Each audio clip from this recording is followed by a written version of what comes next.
Social মিডিয়ায় জিলাপির সরকারি দাম নিয়ে কথা বলা যে তাইজুলকে নিয়ে হাজারো মানুষ হাসাহাসি করছেন, সেই ভাইরাল তাইজুলের হাসির আড়ালে লুকিয়ে আছে এক নিদারুণ কষ্টের গল্প।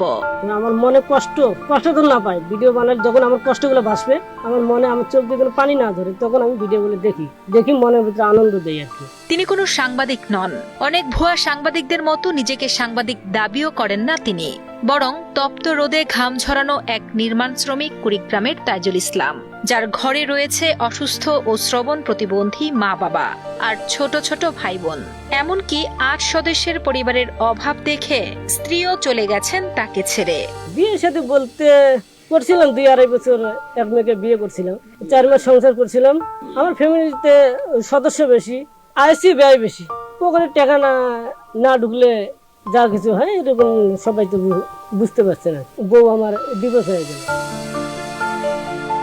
বোকাশোকা এই মানুষটির ভিডিও বানানোর উদ্দেশ্য ভাইরাল হওয়া নয়, বরং নিজ এলাকার দুর্দশার চিত্র মানুষের কাছে তুলে ধরা ও পরিবারের মুখে দুমুঠো ডাল ভাত জোগানোর করুণ আকুতি। তাজু ভাই তো আমাদের মনের কথাগুলা তুলে ধরে, কিন্তু কাজ হয় না। তো ভিডিও বানায়, আমাদেরকে নিয়ে বানায়, আমাদের ক্ষোভ গুলা সে বোঝে। কুড়িগ্রামের নাগেশ্বরী উপজেলার নারায়ণপুর ইউনিয়নের চরাঞ্চলের এক জরাজীর্ণ ঘরে পরিবার নিয়ে বাস তাইজুল ইসলামের। নদী ভাঙ্গনের কবলে সর্বস্ব হারিয়ে এখন অন্যের জমিতে ঠাঁই নিতে হয়েছে তাদের। বাবা সিরাজ ফকির আর মা তাহেরা বেগম উভয়ই অসুস্থ এবং শ্রবণ প্রতিবন্ধী। বাপ টসা আর মাও টসা, অনেক গানে কম শোনে, দুইটাই বোনক বিয়ে দিছে। খুব গরিব অসহায় মানুষ, মানুষের বাড়ি রাখবে একটু ঘটপলি খাড়া আছে।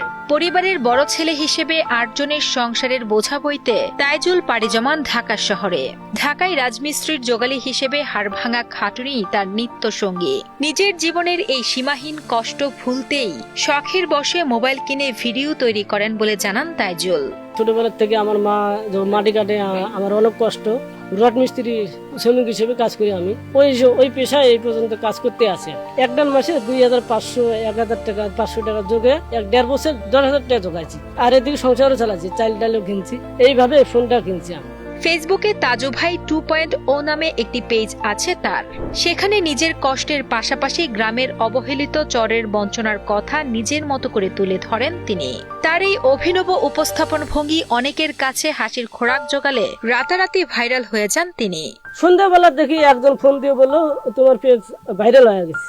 মনের ভিতরে অনেক খুশি, এদিকে খুশি, এদিকে রাত্রে আবার চিন্তা ভাবনা আমার হলো, বাড়িতে আবার চাল ডাল নেই, এগুলো কাকে বলি।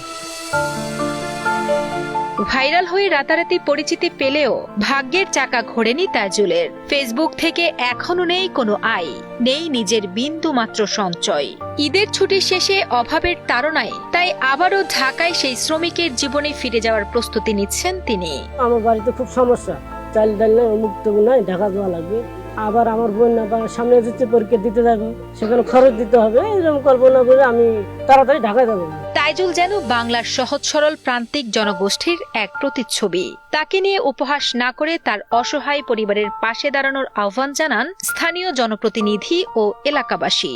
কিছু কিছু মানুষ কিন্তু ট্রোল করতেছে আসলে যে সে সাংবাদিক। ভাই আসলে সে সাংবাদিক না, সে কিন্তু একবারও বলেনি সে সাংবাদিক। সে কিন্তু এলাকাকে নিয়ে ভাবে, কিন্তু সে কারণেই এলাকার সমস্যাগুলো কিন্তু সে তুলে ধরার চেষ্টা করতেছে। ভাইরাল আছে, এটা তো আমাদের জন্য অনেক সুখবর, কারণ আমাদের এলাকার একজন এইরকম দরিদ্র ছেলে একটা ভাইরাল হবে, এর চেয়ে আনন্দের বিষয় আর কি আছে।